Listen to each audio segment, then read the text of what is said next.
সুজলা সুফলা শস্য শ্যামলা আমাদের এই প্রিয় মাতৃভূমি বাংলাদেশ। বাংলাদেশ একটি কৃষি প্রধান দেশ। কৃষক সারিবদ্ধভাবে আমন ধান চাষে ব্যস্ত।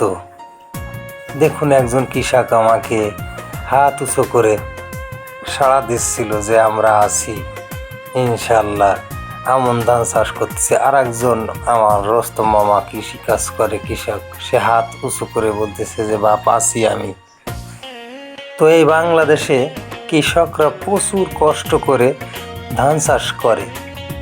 তো হয় কি, পরিশেষে সেই ধানের ন্যায্য মূল্য পায় না।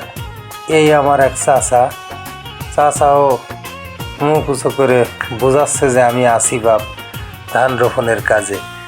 তো এই চাচা, ওই মামা, অন্য ভাই যারা আছে কৃষিকাজের সঙ্গে জড়িত, এরা প্রত্যেকেই কম বেশি ধান চাষ করে এবং অন্যের জমিতে কিষেন দেয়, বা যেটা বাংলায় বলে জোন দেয়। তো আজকে পিনু কাকার আমন ধান রোপণ করছিল প্রায় 10-12 জোন, 500 টাকায় এক বেলা হারে। তো আমি যাচ্ছিলাম পাশ দিয়ে, তো তারা বলছিল, তখন আমি যখন যাচ্ছি তখন বৃষ্টি নাই। তারা বলছিল যে আমাদের ভিডিও করবা না, যেহেতু আমি কন্টেন্ট ছাড়ি কৃষি ভিত্তিক, সেহেতু পাশে আমার বাড়ি।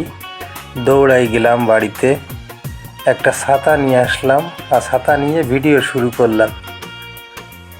তো বুঝলাম যে তারা আমাকে হয়তোবা যে কোনো কারণে ভালোবাসে, যেহেতু আমি কৃষিভিত্তিক। ওনাদের অনেকেরই কন্টেন্ট আমার ইউটিউব চ্যানেলে আপলোড করে থাকি, বা করেছি আগে 2-3 বছর ধরে ভিডিও ছাড়ি, শখের বসে চ্যানেলগুলো চালাই। তো সেহেতু ওনারা, আজকে আমি বৃষ্টির মাথায় চলে যাচ্ছিলাম আমাদের বাজারের দিকে, তো বাড়ি থেকে, তখন ওনারা ডাক দেয়, যার জন্য ছাতি নিয়ে আমি আসার পর আবার ভিডিও শুরু করি। তো ওনারা আমন ধান রোপণ করতেছে পিনু কাকার।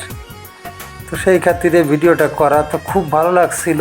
শ্রাবণ মাসের শেষের দিকে এই আমন ধানগুলো রুচ্ছে এবং গুড়ি গুড়ি বৃষ্টি হচ্ছে, এক অপরূপ সৌন্দর্য লাগছিল আমার কাছে। তো এই জন্য আর কি ভিডিওটা করা। তো বিশেষ করে আমনের সময় বেশিরভাগই বৃষ্টি হয় ধান রোপণের সময়, আর এই বৃষ্টিটা ধানের জন্য অনেক উপকারী। এক কথায় আল্লাহ তাআলার নিয়ামত, যেটা বলার অপেক্ষা রাখে না।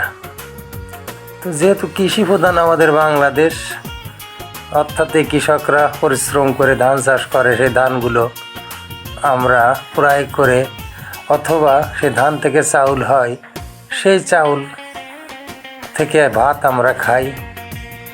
এবং আমাদের শরীরের এবং দৈনন্দিন জীবনের এক অনবদ্য বিষয় হচ্ছে এই ধান, যেটা বলার অপেক্ষা রাখে না।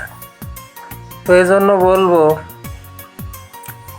আপনার এলাকায় যারা কৃষক আছে তাদেরকে সম্মান করবেন, তাদেরকে ভালোবাসবেন, যেহেতু কৃষক ছাড়া আমরা ধান উৎপাদন করতে পারবো না। আপনার কাছে হয়তো বা টাকা থাকবে, কিন্তু চাউল কিনতে পারবেন না। তার মূল কারণ হচ্ছে কৃষক ধান উৎপাদন করবে, তারপরে চাউল হবে, তারপর আপনি চাউল ক্রয় করবেন। এটাই বাস্তবতা। এজন্য কৃষকদেরকে সম্মান করবেন সবসময়।